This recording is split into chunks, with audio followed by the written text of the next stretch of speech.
And we get into our trend neutral, which is mushroom. And here we're seeing it in a kitchen, on the wall here, on a lamp over the table. We're seeing it over here in a bedroom, again on the walls, the ceiling as well, the cornicing, on the modern bed, and then a very gray neutral as the bedding. Once again, notice the black detailing on the lamps, which becomes very graphic in these spaces. And now in the bathrooms, there's such a lot going on in bathrooms in the story of what's available. So we have a lot of sinks here now in all sorts of shapes. Notice the rounded edges, lots of colors instead of just white. So we're having a lot being available, quite a bit of it in the mushroom tones as well. And over here we've got our lovely white round sinks with the mushroom colored tile combined with gray for a very edgy contemporary look. And again, we're seeing some examples of these lovely neutral, this lovely soft mushroom color in some sheer curtains, in the rug, in some textured cushions, and textured effect on the walls, so this lovely warm mushroom neutral. And over here in a kitchen, we're seeing it on the actual unit doors rather than white, and threaded through the marble. So instead of a gray and white marble, it's a mushroom stripe through the marble. And then a deeper tone of the mushroom here. So the mushroom is it's an interesting color. It's not got a blueness to it. It certainly has more of a yellowness and almost a little bit of a pinkness to the undertone of the neutral. Big lampshades like this shape, this drum cylinder shape, in one of our trend colors is a big trend that you'll see. Mango orange, talked about. We're going to see it in a lot of places. So here we see it on a feature wall. We're seeing it a little bit in the upholstery of this traditional chair. In a little cloakroom, small area, but done with a very vivid mango orange to give it a lot of character. Very trend room with our mushroom, low-level seating here, and the mango orange on the walls, and our black blinds, our black detailing to add that graphic element. And once again, in a bathroom where we're seeing a lot of color coming in with the tiles and walls. So in this case, keeping the sink and the bath white, but in these nice round shapes. Vertical tiles in the mango, and then the wall painted in the same tone of the dark mango color. Really updates the space. And here we see a combination of the mango and then deep red, that wine brick red color on the chairs, and then a rug, an antique rug sourced that has brought in these two trend colors. And then finally we're looking at the violet, how that is being brought in, this richer tone of violet, not the soft version that we saw earlier in the lilac. And here we see a sitting room with this very vivid monochromatic scheme of the different tints, tones, shades of the lilac. Over here in a contemporary version of a sitting room, very different style, a deeper tone of the lilac here. Notice that the ceiling is painted pale pink. So again, we're looking at the idea of not always just painting ceilings white. In this case, the ceiling is actually painted a very pale blue. So, you need to be thinking as a designer about the colors you're putting on every surface, not just the wall. And the pink brought down this very trendy shaped chair. Notice the black detailing here. And this very low level sofa, big trend shape in the very deep blue.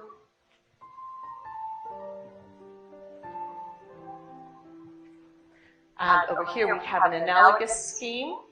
So the colors sitting next to each other on the color wheel, the deep violet, the blue, the green plant, some pattern. That moody style, which is one of our trend ideas for rooms. You either have the pastel rooms or you can have these very moody rooms. Again, a deep room. Very nice for studies or libraries or rooms like this to paint them a dark color. And notice the whole shelving is painted a dark color, but it's lightened up by a very, very pale blue leather sofa. It's not white. And the purple, vivid purple as the accent, bringing your eye around this triangle here. And very strong feature statement with this ultraviolet color on the ceiling and woodwork in a traditional home, brought down into the sofa as well. And then if you don't want to go as strong as that, which is a certain look and perhaps not everybody's taste, you can just bring it in a feature accent chair like they've done here, which I think works quite well really, in the trend shape, that tub shape which comes back from the 1930s. Again, a very low sofa and the trend pink color. So we've just seen some of the key solid color trends that are coming up, which will be important over the next, I would say, about 10 years, because that is the cycle for interiors. And there will be additions and subtractions over the 10 years, but these will be the core colors.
I'm Adrienne Chin, and in this presentation we're going to look at pattern and shape trends in home furnishings.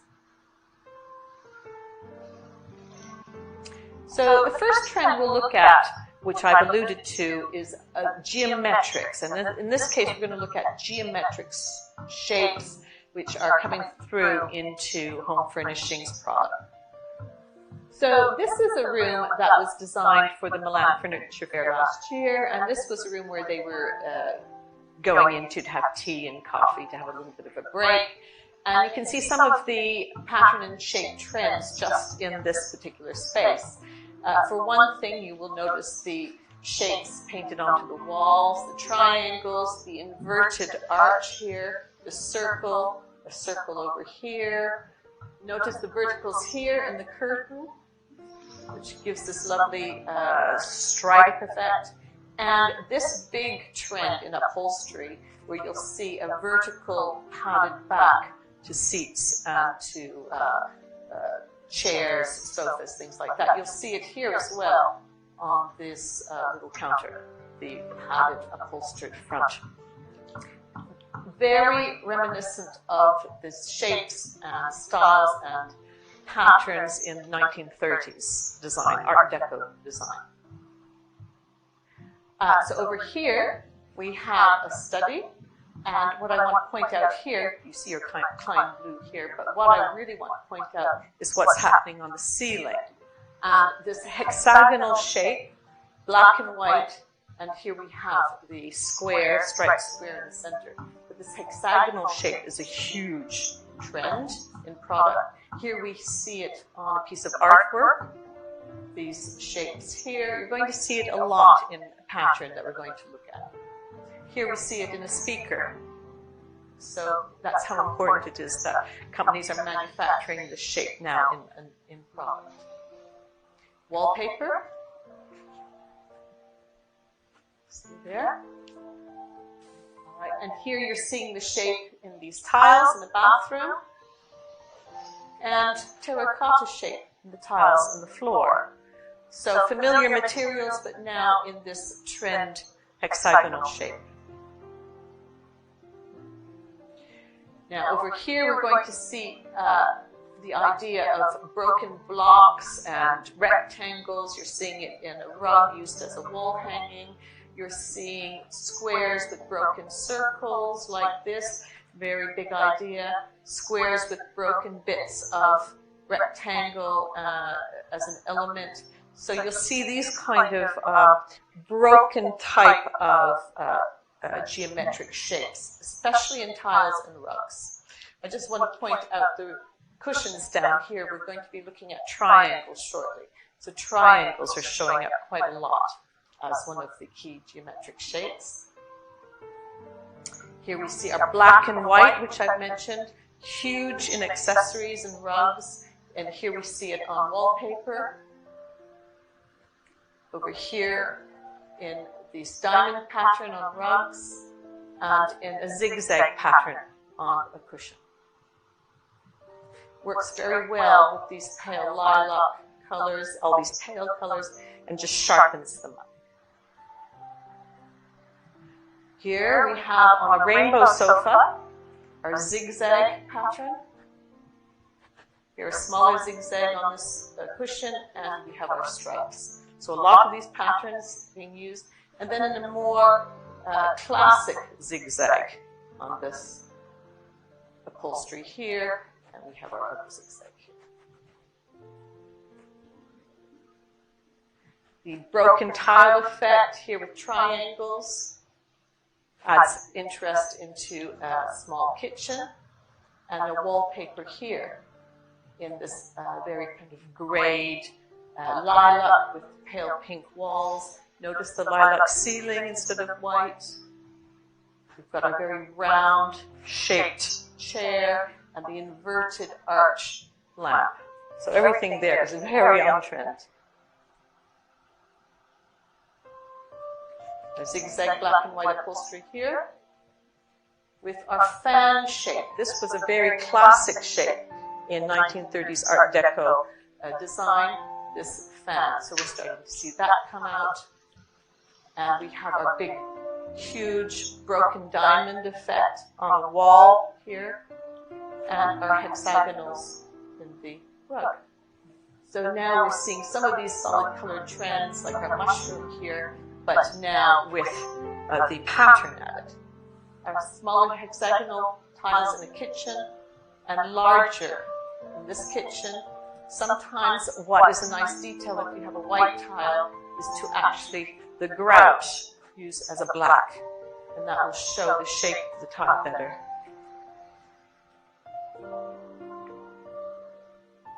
Here we have our chevron wallpaper, very graphic quality, and we have our graphic geometric on the carpet here, and a very dark gray and white graphic print on a cushion. Now, if you took that cushion away, it's quite a classic interior, but you added it, adds a lot of energy. So a graphic pattern really does act as an accent in a space as well, like color does. It will draw your eye to it. As I mentioned before, if you have just a plain tile, what will create the graphic effect is to use a black grout instead of a white grout. Then you notice the shape of the tile, which is what they've done here with the mosaic white tile. Traditionally, we would use a white grout and you wouldn't notice the shape, but by using a black grout, it becomes this very graphic grid pattern. And over here we have our rainbow idea of colors in a very subtle tint of the rainbow colors used in tile in the kitchen. And in this case, we have our grid pattern on the top of the stool. Now, I mentioned before the use of rectangular tiles, quite often put in a vertical way rather than the traditional horizontal way. Here we see it in our mushroom with our pink and our blue. So this is another way, this rectangular shape, which is quite important. And here we see the rectangular shape in a thinner tile, again done vertically, but the rectangular tiles actually set horizontally. But because of the way they're set, we see them as a vertical.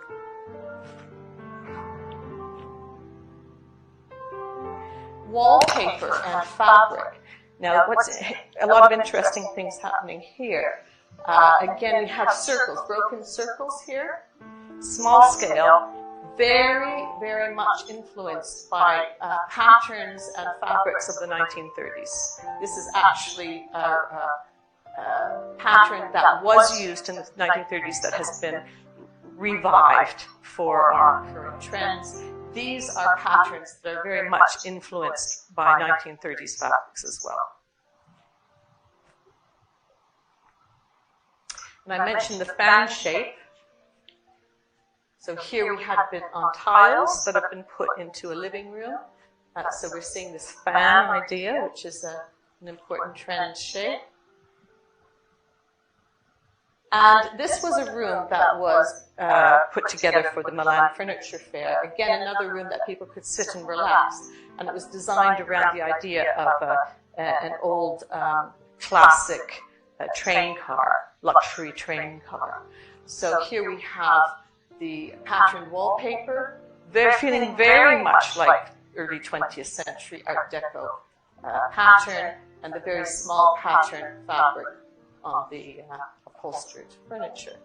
So I don't think there's any question that this has a reference to the 1930 Art Deco style. Other patterns and shapes, we're seeing large scale, very large scale. This is, in this case, a painted wall. You're seeing this in wallpaper as well. So florals, Chinese wallpaper influence, but at a large scale. We're seeing very large scale florals like this. Quite often, not just as a feature wall now, but they're starting to do it on all the walls. So it's just another look. When you're doing something this bold, it's quite good to keep the other elements a softer color because it's such a strong effect. Over here, very traditional leaf pattern from the early 20th century, used in a contemporary space. And the opposite here is we have a floral pattern which has been blown up to huge scale and used as a feature element behind a sofa. And here we have a modern version of a leaf pattern blown up to a huge scale in this commercial lobby.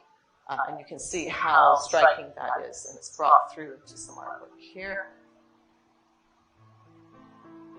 But not only on the walls, that lovely washed quality of the rose before, now we're seeing it on rugs, huge scale, everything else being very serious, but this is lightening the space. And here we have what would have been a small detail in an antique piece of wallpaper or fabric, now blown up to a large scale as a bit of a feature on the wall. And then we're seeing our broken circle cushions here and our very pale lilac low-level sofa. So you're starting to see all these elements coming together. So now if we look at some rugs, these are some developments in rugs. Again, now you're seeing our pastel tones, our pastel blues, yellows, pinks, and we're seeing some of the florals being brought in. So it's an unusual combination, and you're seeing it down here as well. So designers are really playing with the ideas of these colors. We've got our shapes, our stripes, we've got diagonals, we've got our floral patterns. They're mixing it all together. So a lot of these were elements from 100 years ago, but they're being mixed together in a new way. This idea of the large-scale freehand drawing on walls, but with very modern furniture in mushroom tones and gray, mushroom and gray. This again was a very popular thing to do in the 1930s. A very classic mushroom interior here, but look, very subtle geometric pattern on the wall.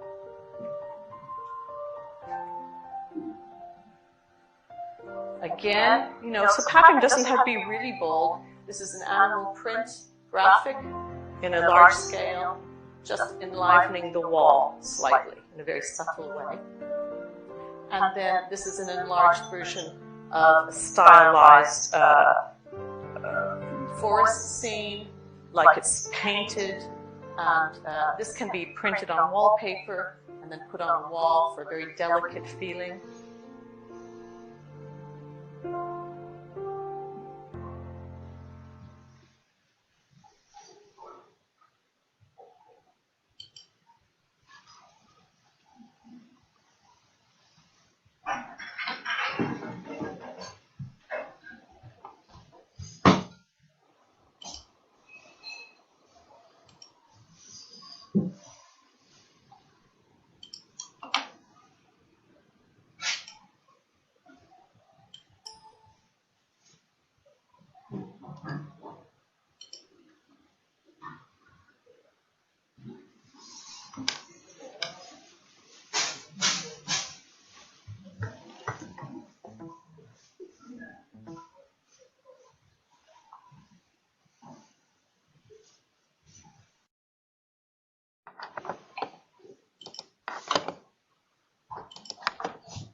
And then we get into stripes.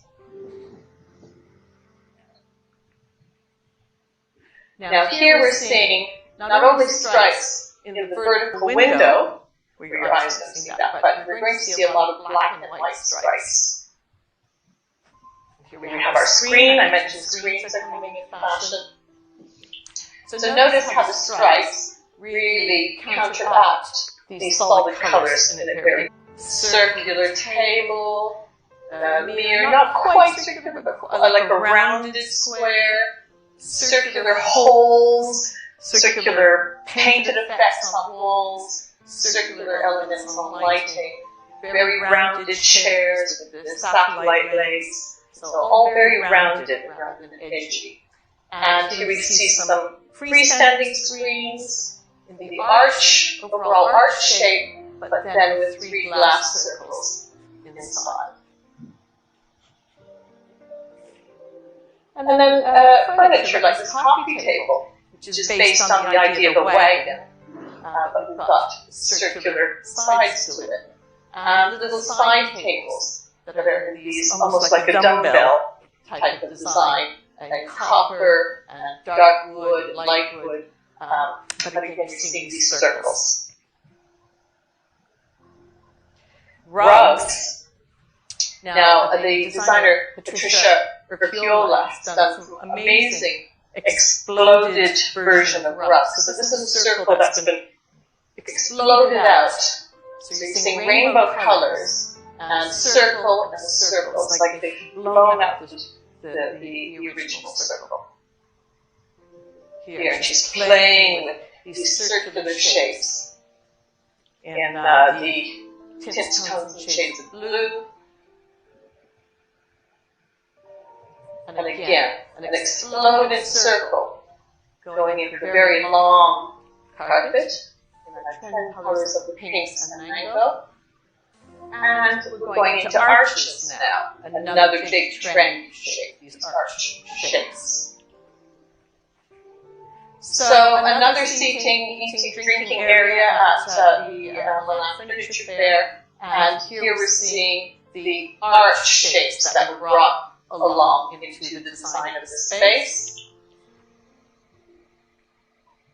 And again, another room set affair where we're seeing the arch shapes here. And you're going to see how that's translating to other elements now.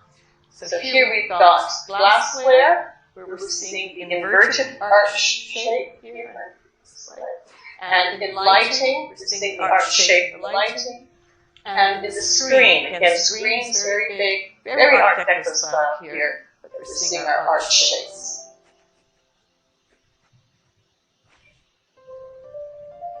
Now, terrazzo, huge pattern trend. Terrazzo is a mix of pieces of stone and little small pieces of marble mixed in with cement polish, and is traditionally used as flooring in commercial spaces. But now we're using the product for other things like lighting. Here we're putting it on the wall instead of the floor in the bathroom. We're adding a green tint to it here. Here we've got lights made in the terrazzo. Here we have a wallpaper done in the terrazzo print, as we do here as well. Now this is a wallpaper done in the terrazzo print. And a bathroom with two types of terrazzo. A grey terrazzo here, and then the arch-shaped terrazzo in a light mushroom color here. And then we have organic elements which are important. This is a wallpaper made to look like it's rustic wood. So we're trying to bring these ecological, natural elements into our home spaces. Cork, a very eco product here. So we've got cork on the walls. It's also very good for sound insulation. We're seeing a lot of stone being used. So here on this coffee table with 3 levels, 3 different types of marble in our circles. And on this table here, you see marble and several different types of stones in the broken geometric design.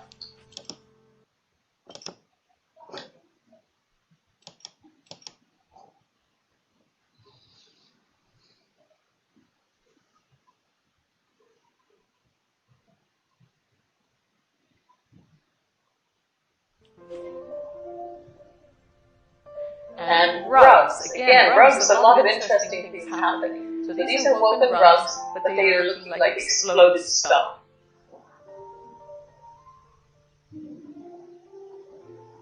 Glass. Glass created in such a way that the glass is actually looking like this wave on a pond. And here, made from cork, colored cork, looking like it's layers and layers of colored sand on a stool. Fabric and wallpaper with the cloud design. Dishes made in a very organic shape. And a stool based on the tail of a whale coming out of the water. So all these very organic shapes and forms are coming through the product. And I'm going to talk a little bit about curves, especially with furniture. Do notice, as I mentioned before, the very low-backed furniture rather than high-backed furniture, which is a big trend. And there are a lot of curves going on here. And the rounded shapes and overstuffed quality of the furniture to look very comfortable. And in this picture here, we again have the lower furniture. Here we have it in the Klein blue and the mushroom. Very soft, very padded, very comfortable looking. Notice it with the quilting element to it as well. And this bed, upholstered bed, which is quilted, to give it that stuffed look. And then finally, I'm just going to mention the Memphis group style. The Memphis group was a design movement in the 1980s from Italy, and they were influenced by postmodern style. And they did a lot of, created a lot of furniture and glassware and ceramics in these very postmodern shapes and these very bright colors. So there is an element of design that's being influenced by the Memphis group as well. You see it here. You'll see some of the shapes inspired from the Memphis design trends of the 1980s being used by some product designers. So this kind of inverted mushroom, broken quality shape here with a triangle, that's Memphis shape. These tall lamps with this broken circle, this extruded table, folding table that they can all fold under each other or fold out. That's again an idea of play on shape and height and color and texture. That was big for the Memphis group. So I just wanted to show that some of the products do have a reference to that Memphis design movement of the 1980s as well. So there we have some of the key pattern and shape trends for home furnishings coming up over the next few years.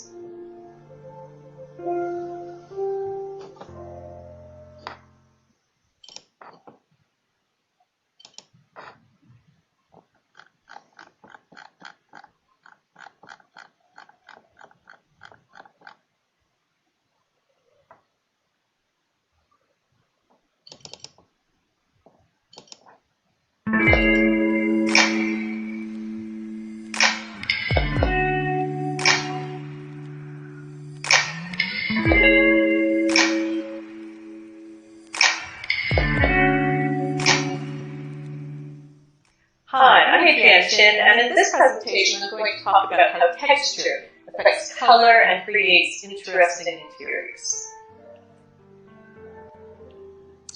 So here we have a quote from Debbie Millman, who's president of Sterling Brands, a large fabric company in the United States. And what she says is touch, through our hands, goes through to our hearts and to our brain.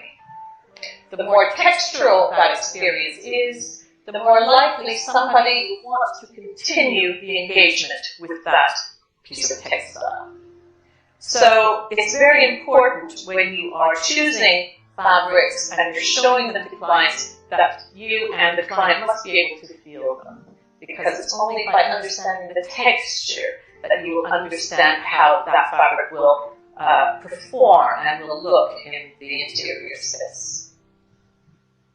So the texture of a fabric will affect the appearance of color because of the way the texture will absorb or reflect the light that is hitting it.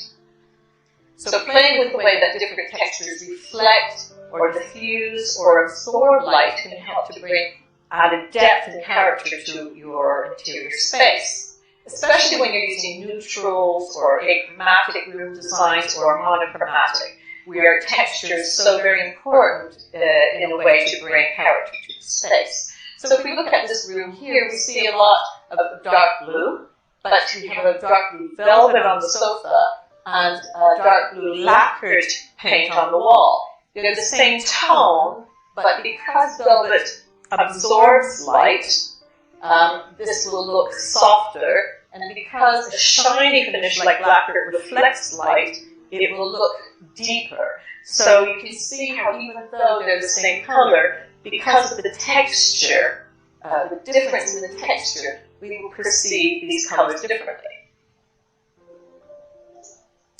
So textures draw us in, asking us to engage and spend more time examining a piece.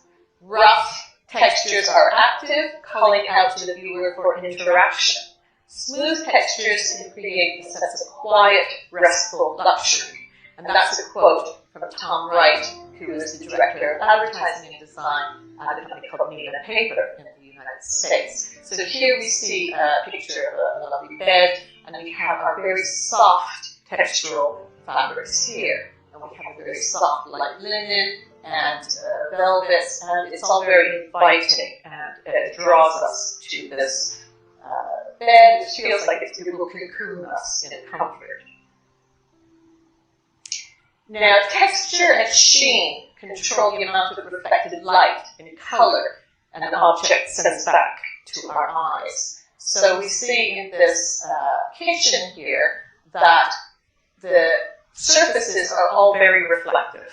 Yes, we have stainless steel on the cupboards over here. We have a lacquered white paint finish on the cupboards here. We have stone that the light is reflecting down on and reflecting the light back. So when you have sheen, this when the light is hitting it, it diffuses the color, so the gray will look lighter and will have areas of white where the light is hitting, so that the light is being reflected back off of these shiny surfaces. So the designers must be aware how color distorts our color perception. So what will look one color in a paint sheet, and you have the same color in the velvet, it will look different because of the way the light is hitting that sample. So again, we have, like we had before, we have the dark blue on the wall here, now in a matte finish, yes, not in a shiny finish, and we have our velvet here. So the matte finish is absorbing the light is now not reflecting off, so it will look darker because it's absorbing the light. And the velvet, it absorbs the light, but there were edges where it will reflect, because the velvet, the nap of the velvet goes two ways, and one side will always look darker than the other side. So the velvet has this lovely sheen to it, which is unique to that particular fabric. So light reflective textures, high sheen, light reflective textures such as silk and satin, patent leather, lacquered paints, glazes, gloss finishes, mirrors, metals, they all have a smooth surface that bounces the light back at us. So colors on these surfaces will always tend to look brighter and stronger and lighter as well, because where the light hits them, it will diffuse the color and make that area look much lighter. Smooth textures bring a sleek, more aloof tone to a room. We have lovely satin, has a very glamorous feel. Here we have silk, so popular for curtains, has a very luxurious, glamorous feel. It's reflecting the light back, so we get a different perception. And you can see here very clearly where the light is hitting the silk fabric, it goes lighter, and in the shadows it goes darker. So the influence of gloss on color perception should be taken into account when choosing colors. The amount of gloss, as it is increased, the color saturation increases. So you have an orange wall here, and because it's glossy, the color will feel even more deep and even more vibrant. But where the light is directly hitting the gloss, it goes white. So it's vibrant where the light isn't directly hitting it, but where the light is hitting it, it fades right out to white. So the colors look brighter and stronger and sometimes lighter when reflected in mirrors or glass metals. Here we have a wall of mirrors, and you can see the wall here is quite a dark mushroom effect, but when you look at it in the mirror, it looks much lighter. So there's a distortion of how you perceive color if you're looking at it in the mirror or if you're looking at it directly, which you might not realize. And obviously, when things are broken up like this 3D element metal, that will diffuse the color in an interesting way. Now, light-absorbing textures. We were just looking at reflective textures. Let's look at absorbing textures. So, a flat finish paint. Here's one that's flat or matte, doesn't reflect the light. Or a textile like velvet or wool, something like that, which is not a shiny surface. It takes it, it absorbs light. And this makes the color appear much darker than on a reflective surface. So rough textures or these light-absorbing textures make a space feel more intimate. Wool and velvet are light-absorbing textures and will make the color look warm and intense. And velvet has become so popular. It's one of the top fabrics now because the colors will look so vibrant. But you can see how they're absorbing the light. They're not reflecting like this brass on furniture. And wool again, it absorbs the light. Yes, so you see the density of the color. There's no white surfaces from reflection. Here we have the wool here, wool rose. So you can see with the rougher textures, it's very clear, the pattern and the color here. There's nothing bouncing off and being white because it's reflective. So you'll see a truer version of the color if it's in a light-absorbing material. A rough textured fabric like corduroy or wool tweed or an embossed fabric casts shadows on itself. So we have a corduroy on the sofa here, which has the little vertical ribs in it, and it's casting shadows on itself here, which creates an interesting texture to the fabric. This is an embossed velvet. So what that means is that the velvet has been put through rollers like these in the manufacturing process, and the pattern through heat has been pressed into the velvet. So that's called an embossed effect. You have to be very careful with some embossed fabrics because if you wet them, it takes the pattern out. But like corduroy, an embossed fabric throws shadows on itself. So some will be reflective and some will be absorbent. So you get the two levels of texture. And moire, another embossed fabric, often it's silk, sometimes it's a silk-cotton mix. And here, this, luckily enough, is a wallpaper made to look like it. But it's usually a fabric traditionally used on curtains and wall coverings and upholstery. But once again, if you wet that, the pattern comes out and you can never get it back. It just comes out altogether. And here we have an embossed damask on the wall. So again, part of it is light reflective and part of it is light absorbing. Now, when we look at light filtering textures, so now we've looked at reflective, we've looked at absorbing, now we're looking at filtering.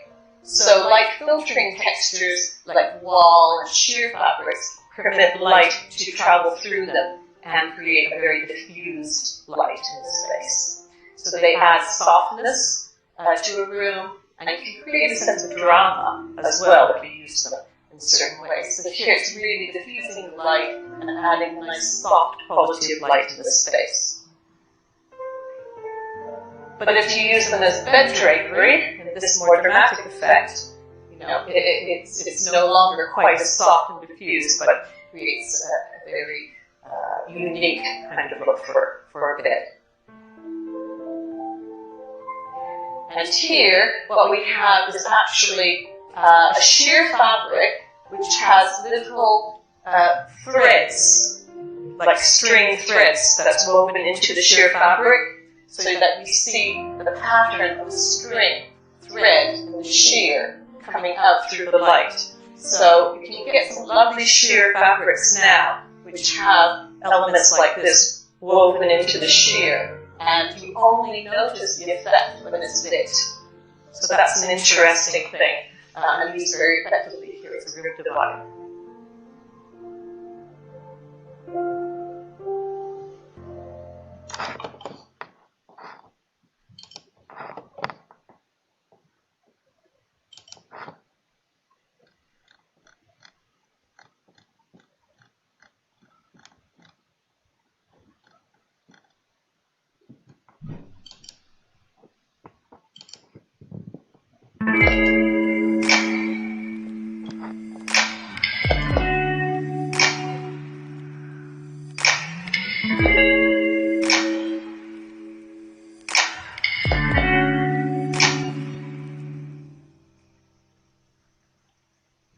Now, how do you use texture in interiors? So let's look at some examples. So using a variety of textures adds visual interest to interiors. So here we have rustic, traditional room, and the designer has decided to really just make a very shabby chic, it's called a shabby chic look, so to let it still look very rustic and almost decayed. Now, you can be sure, when you look at this wall finish, that they have spent a lot of money to get this effect to be the same around the room. And they have finished the floor to show up its rustic qualities. So they wanted to make a look in this space, which is a very popular look called shabby chic, and some people really like it, where there's the look of slight decay. And but what we see here is a lot of texture. We don't see any color, we see leather, we see wood, and we see this distressed plaster effect. Now here, contemporary interior, we have a wall covering, embossed wallpaper, which has a 3D effect, if you run your fingers over it, which creates a really interesting effect on this chimney breast there. And here, it's so nice if you have the old property which has the stone underneath the plaster.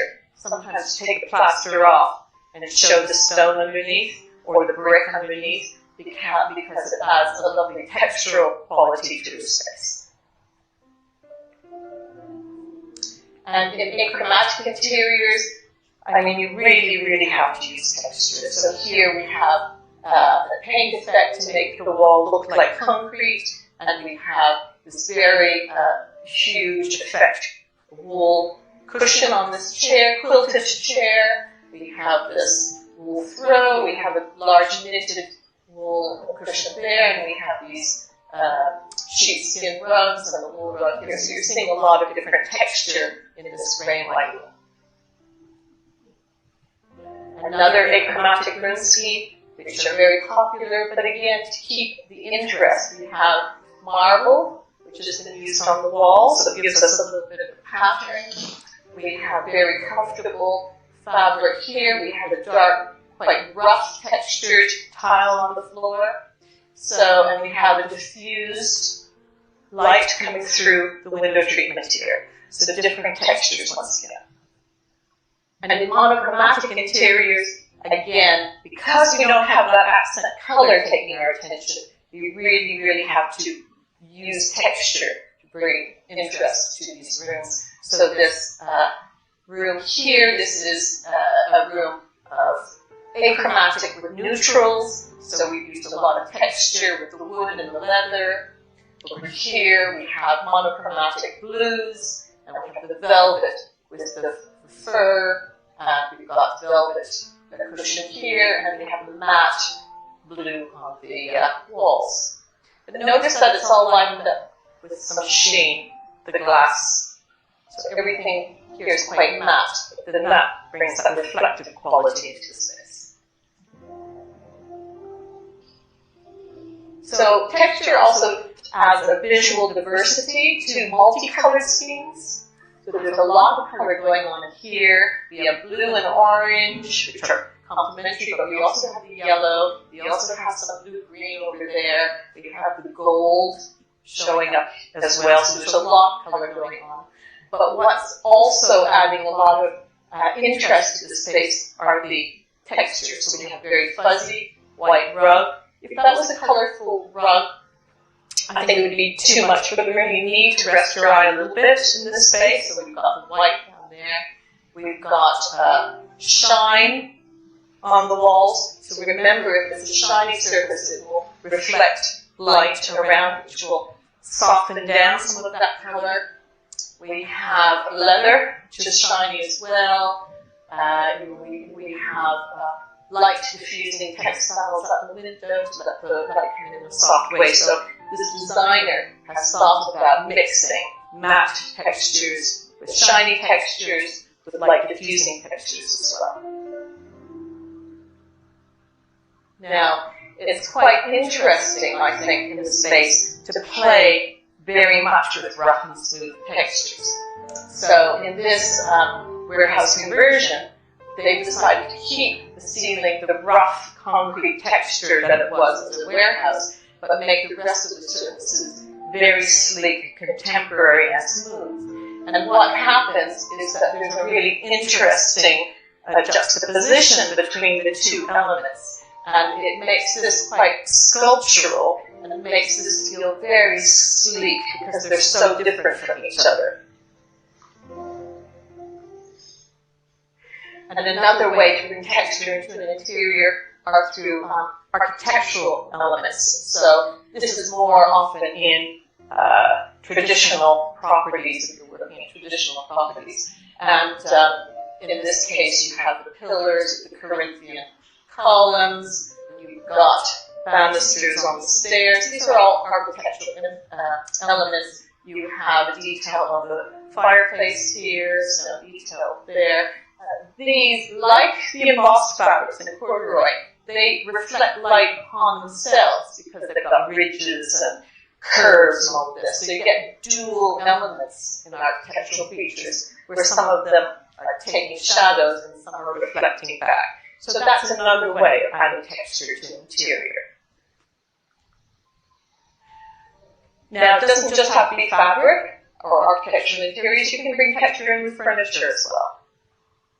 Okay, so here we have a stone and metal table. Here we have a wicker chair. Here we have a concrete chair. Here we have leather and wool, some fringing. And here we have some sheepskin and metal. So all of these are ways that you can bring texture into your interior. Also decor items, you can bring texture in that way. So we have knitted vases and the shiny shape of this little item, and this vase we have more matte texture with the ridges. We've got copper here in plant pots and containers, and here we have this straw element on this wall decoration, all bringing in different textures. And here, wall coverings. Here's a metallic finished wall covering, which gives a 3D effect. Here we have tile, which gives a 3D effect with some stone, and carpets. So here is a rug from Morocco, a traditional style from Morocco, very popular because of its geometric design, and this is bringing really lovely texture into this interior as well as pattern. Obviously, we'll go back to textiles because that is perhaps the key way to bring texture into a room. Through cushions. Here we have light reflecting cushions, you have light absorbing cushions, throws. Now, you know, this is thrown like this in the picture. It's something that you can wrap around yourself when you're watching television, but you might just neatly fold it up and put it over the back of the sofa when you're not using it. But I use a lot of throws in my interiors because they are a color accessory, a texture accessory, and they're also practical use. Finally, I just want to say texture is a component that helps elevate your interiors to the next level. And as you can see in this interior, we've got our fabric, light absorbing, we've got a rough wood on the floor, we've got an antique wood table, we've got velvet on the stools, we've got a matte white on the walls, we've got paper on the lamp, we've got painted concrete on the ceiling, and you have the vertical woods. We have a lot of textures going on there, not just from the fabric.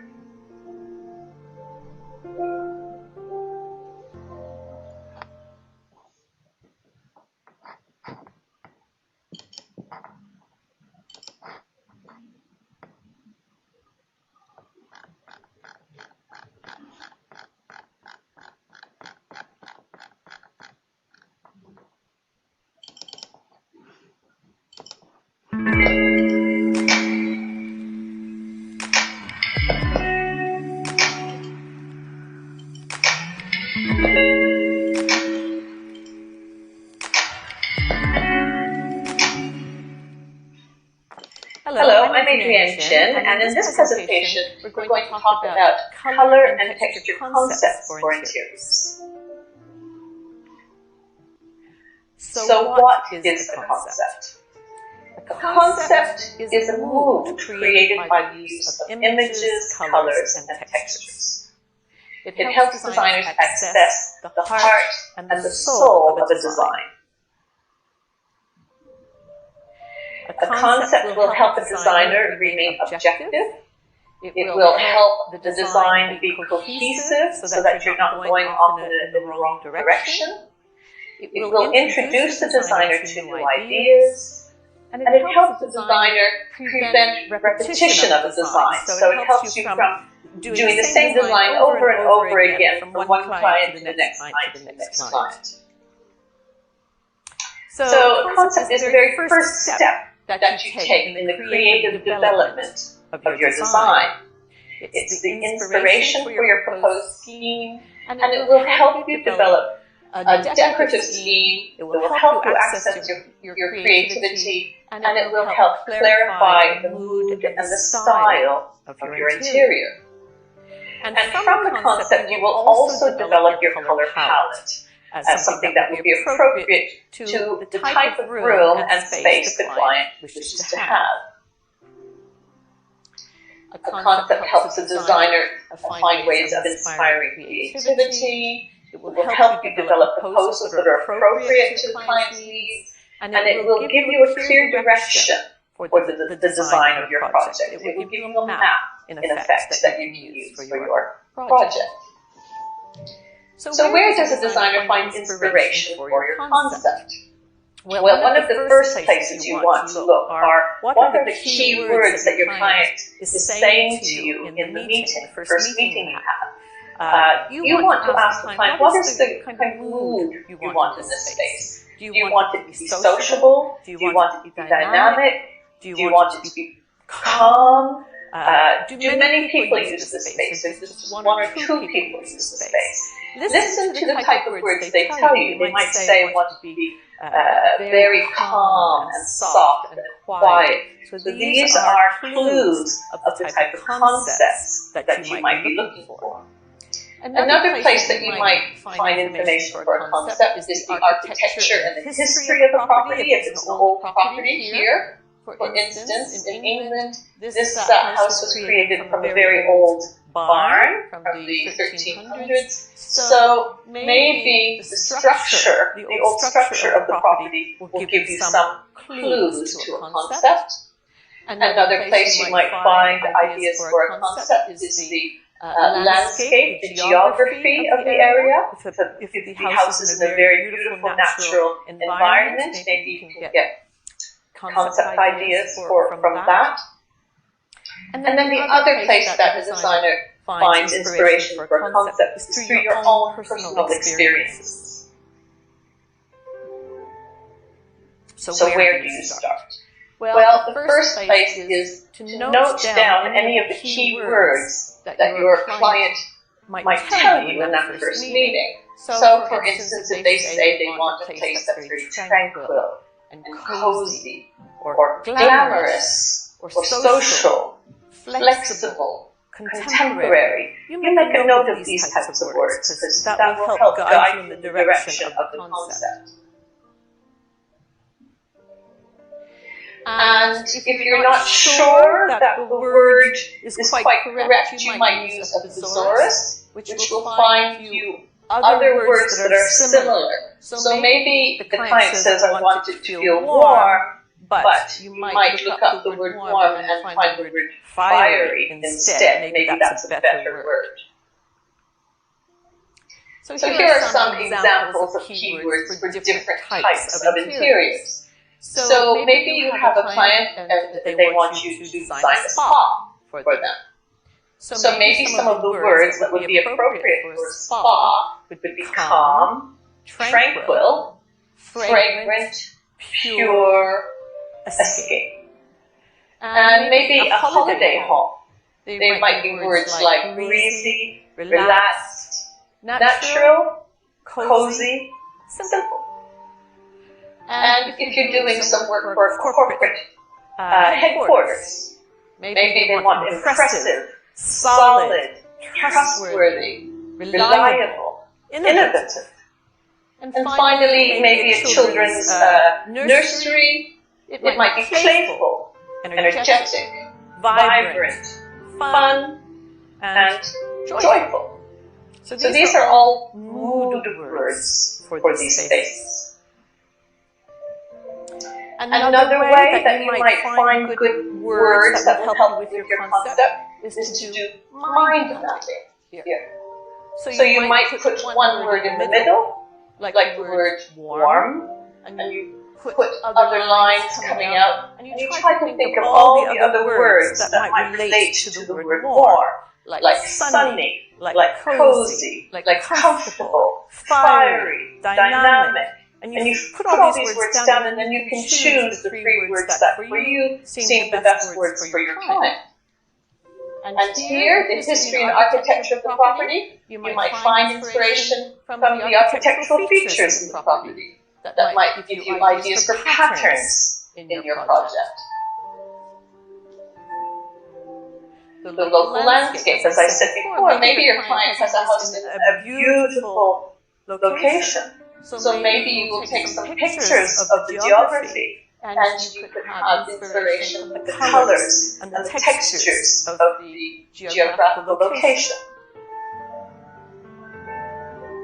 And of course, you get your inspiration from yourself, the designer themselves. So your own life experience and your own design aesthetic will blend in with whatever your client requires. So you could ask 20 designers to design the same room, and they can listen to the client say the same things and give you the same keywords, and 20 designers will do 20 different designs. That's because every designer has their own life experience and their own design aesthetic that all this information will be affected by.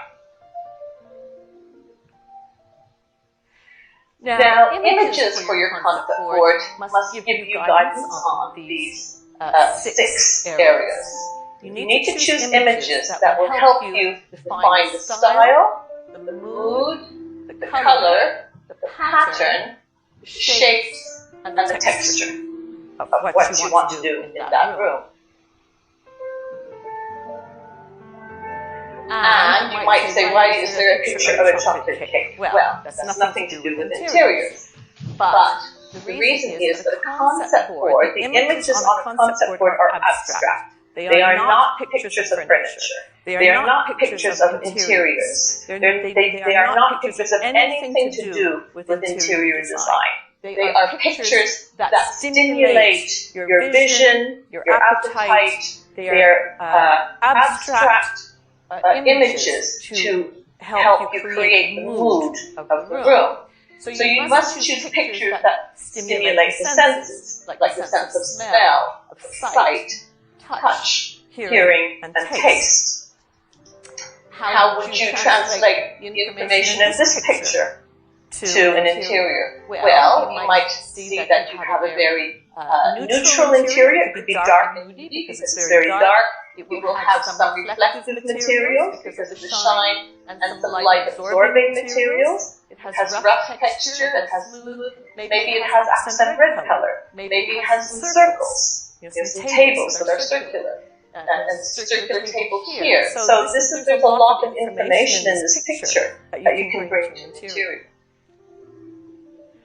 And the other thing is when you choose your pictures, because you're going to be putting them on a board to present to people, you need to have big pictures.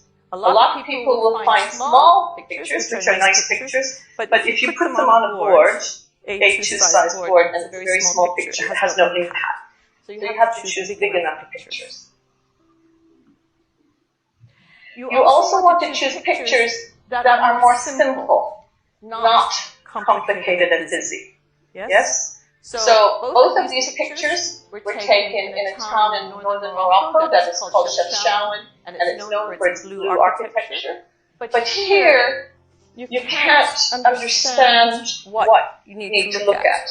But in this picture, close up of some cats in the city, you really notice the blue, so you really notice the orange color of the cat, you see the soft texture of the cat, you see the rough texture of this blue, you see the light coming through, so you see shape, you see horizontal shapes, so you have a lot of information from that one picture that will help you with your sourcing. There's too much information here to help you with your sourcing. So let's look at an example. Perhaps your client mentioned some words in a brief. Maybe they said flexible and traditional and individual.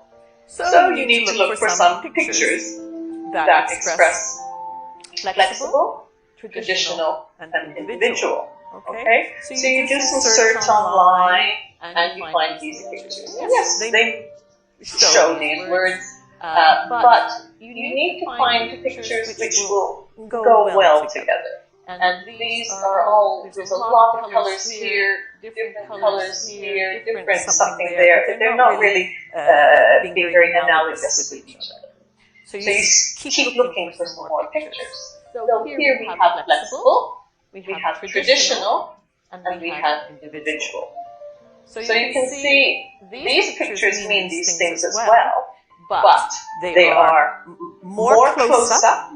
If we go back, yes, they're farther away, they're not so clear, they're not very simple. Pictures should be quite simple. They have shapes and colors that work well together. Yes? So what you would create from this in this space is a room that has a lot of natural colors and textures. And then the accent colors would be soft pink and soft green, which is complementary color. And you would have a lot of round shapes, you would have wood, you would have some shine, you would have some rough textures, you would have some circles, you would have some, soft stripes, and maybe some straw furniture. So there's a lot of information in these pictures that you can use to develop your design. Okay? So as I said, they all complement each other, these pictures. They create a story. So there are different ways to show a concept board.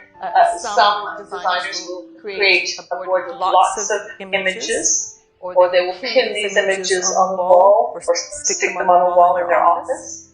But the way I prefer to do it, and the way I learned when I studied design many years ago, I'll show you, because I find that it will give you a very effective way to create a concept for a room. And that is to create a discrete concept board. Okay? And in a discrete concept board, you usually have about 3 images, occasionally 4, but usually we try to do 3 pictures. And these 3 images, they're abstract images, they're not pictures of rooms or furniture, and they need to create a story that works together to give you information about what that room will end up looking like. And these images need to relate to key words that your client gives you about what the mood of the room needs to be. So let's look at how to put together a discrete concept board. So during the briefing meeting to design a bedroom in a holiday cottage, your client said they wanted it to be a tranquil space. They said they liked the color blue, and that they preferred natural fabrics and some reflective surfaces so that the light would bounce around the room. So these are words that you would make a note of from your meeting. These become your key words. So you choose the words tranquil, blue, natural, and reflective. Okay? This is your starting point for what the mood of the room will be. So you start looking for images. You can look in magazines, you can look online, you can look at postcards, there can be photographs that you've taken. You can look for images anywhere. So you take a lot of images, and then you start editing down the best images. You go, no, this is no good. This image is pictures of chairs. We don't want any pictures of furniture. So we have a bird's nest here, we have Chanel perfume ad, we have some silverware, we have a lady doing some face mask, and we have a bridge over a lake. So these are some pictures that you chose, you take one away, you're still looking at these other pictures. Then you decide how you're going to edit the picture. because that will give you different information. So if you remember, with the bird's nest, we had cushions. But we don't want to put cushions, that's interiors. So you take that out. Yeah? It just kept that. Here, instead of putting all the silverware, they just put one spoon.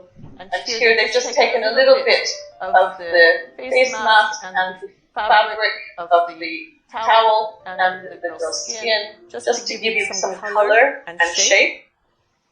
So if you remember, this was a picture of a bridge looking over water. But by changing it to a vertical shape, we don't see it anymore as a bridge. You're noticing the shapes and textures and colors. So you can do that with your images. You can put them upside down, you can put them sideways. Because what's important are the shapes, textures, and colors of the image.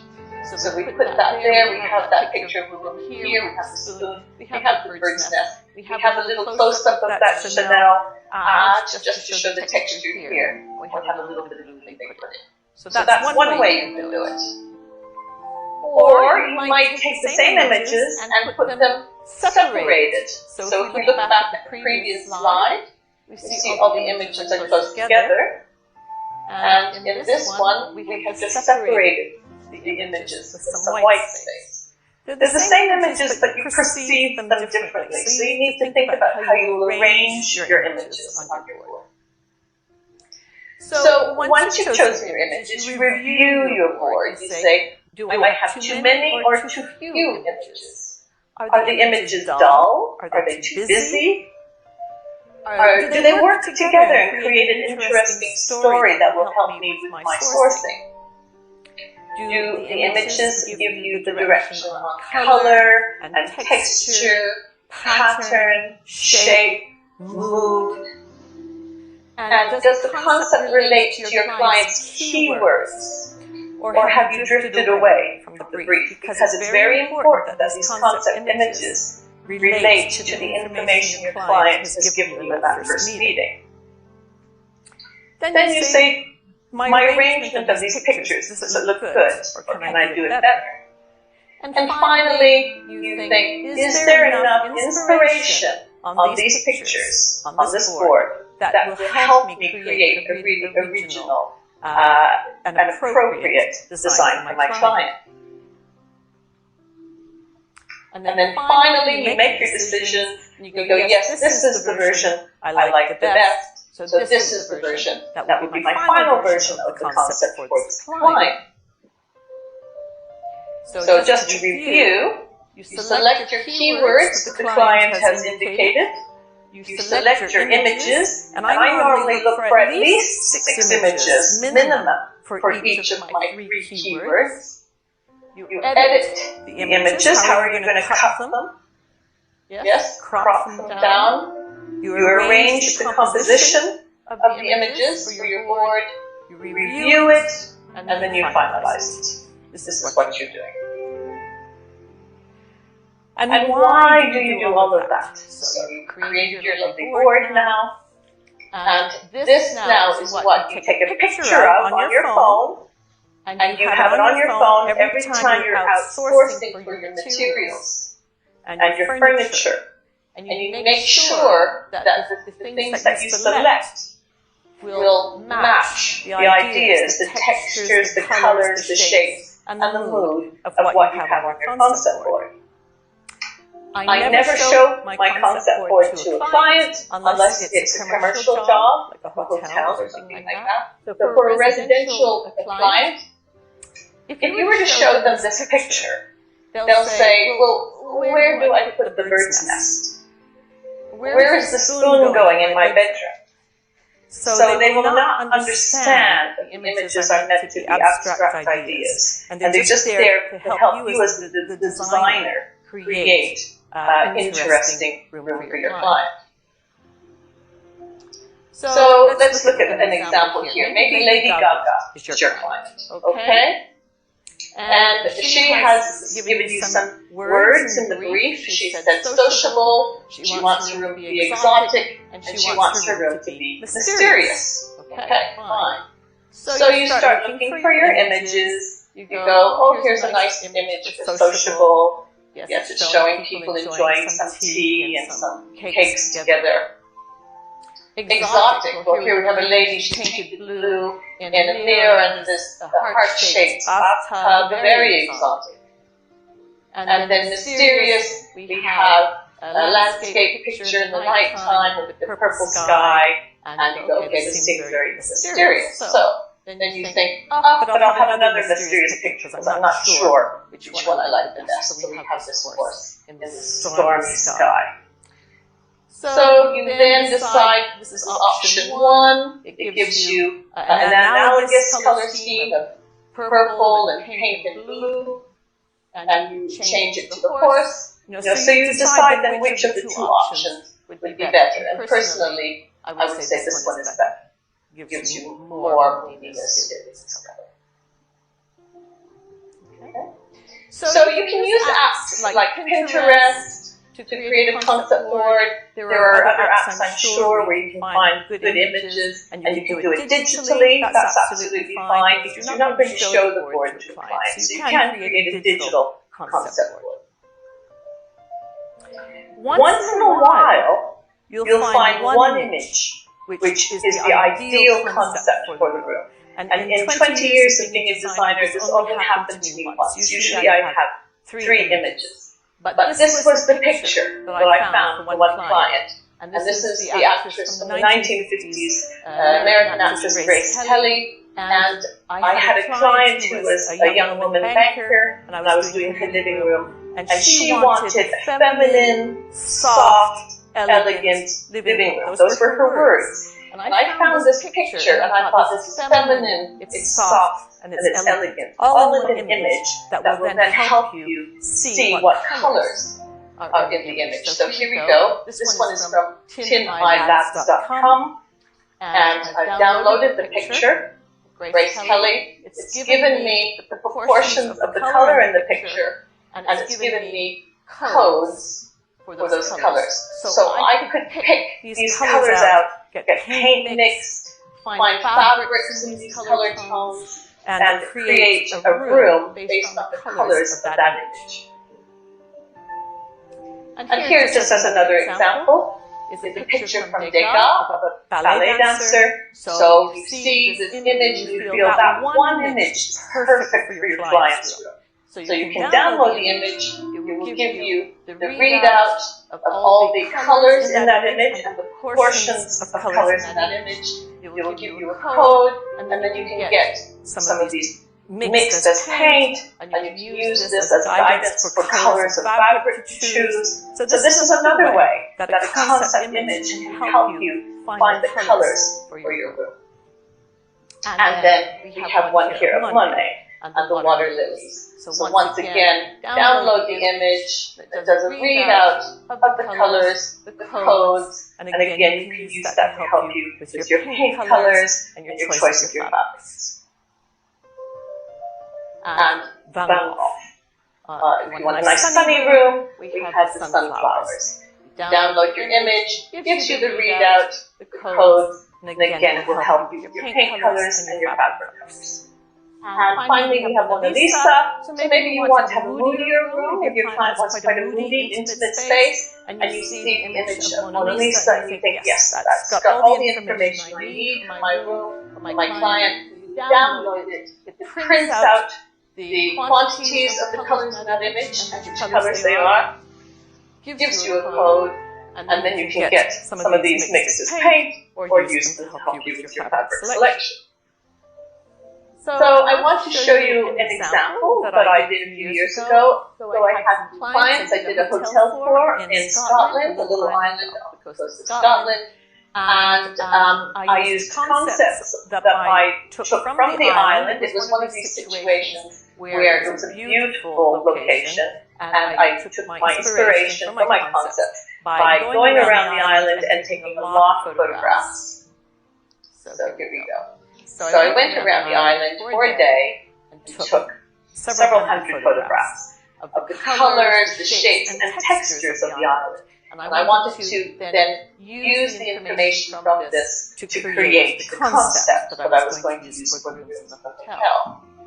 So in this case, I actually did the collage concept boards. So I don't always do the discrete ones in this case because I had so many images. I thought, well, I'm going to do the collage concepts. So you can see different pictures. I put some color paint ideas, pictures, close-up textures, pictures, bird's nest. So I took a lot of pictures to give a feeling of space, and I used the colors, shapes, and textures for my idea, for the concept. So let's look at some of those. So we have the pub. So you come in, it's a very old hotel, Georgian hotel, had been renovated in a very bad way in the 1970s. It had purple carpet and orange walls. So we took all of that away. And I took plaster off some of the walls to reveal the old stone, which was a lovely texture. And then I chose colors like this lovely green that was from the plants on the island, the brown wood from the driftwood on the beaches. And we chose art from a local art gallery to put around, and the art was the colors of some of the wildflowers. And then in the dining room, I decided to make something very fresh, like the seaside. And we have the fresh blue-gray colors and the whites and the sandy colors like here for the walls, and the driftwood wood colors. So all of these related to the colors out in the island. So in the entrance hallway, I took the plaster off some of the walls, and you can see these very old stones. And this little hotel is about 250 years old. So I wanted to show the age and character of the building. So I took some walls to do this for the texture. Found some artwork in the gallery that showed the idea of the colors and architecture of the island. Client had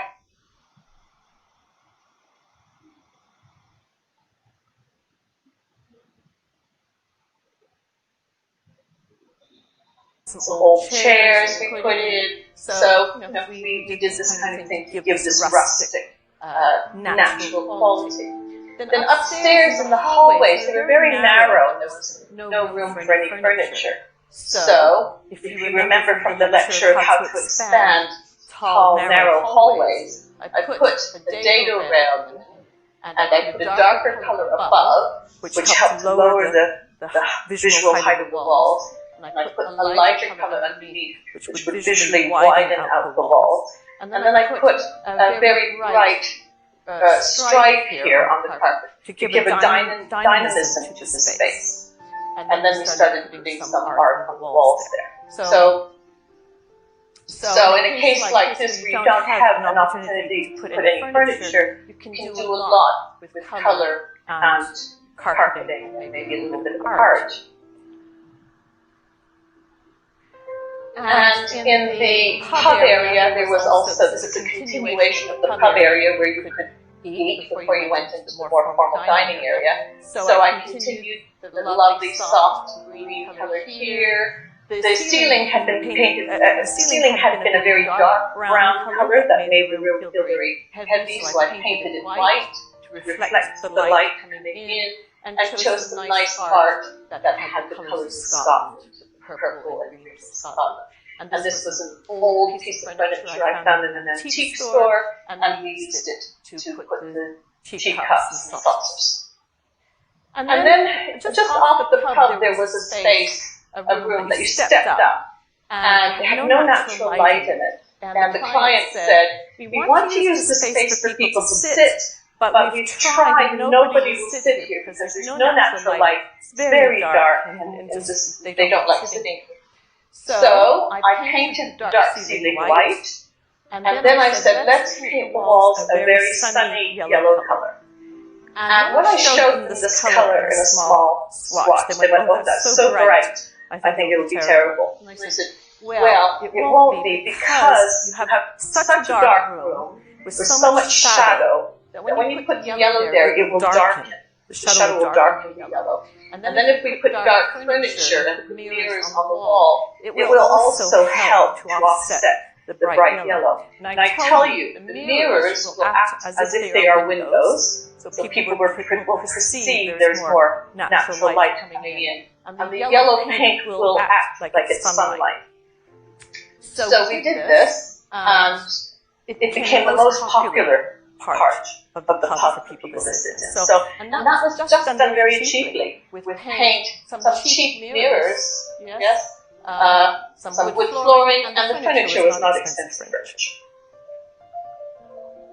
And then in the bedroom, again, the client had a lot of furniture. They bought this hotel, and at first they didn't have the funds to change all the furniture, so we had to keep that until they had more money to change it. So what I said, we'll do interesting choices for the paint colors based on pastel versions of the island colors, soft grays, soft lilac pink, very soft blue, and then we'll use cushions and blankets and flowers and accessories like art to bring in color. And these were the colors of the flowers and the grass of the island, and that's how I chose these as the accent colors. So you can see in this example how going around and taking the pictures of what was happening in the geography of this island created the concept for me to know how to choose the colors and the textures that would work in this hotel. And what happened that everybody who came to stay at the hotel then would say, this just feels perfect for the island. It feels very comfortable, and I'm so happy to be